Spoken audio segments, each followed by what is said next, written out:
Ready করবি? কোন মালি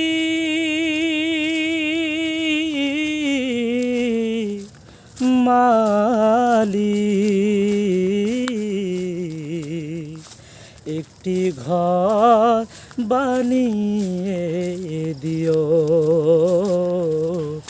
একটি ঘর বানিয়ে দিও, তুমি দিও হাউজে কৌসারের পাশে স্থান, দিও তুমি শীতলা রোষের নিচে সম্মান, প্রিয় রাসূলের প্রিয় উম্মত উতরে যাবে মহাবিচার, পরমানন্দে জান্নাতে সাজাবে নব সংসার।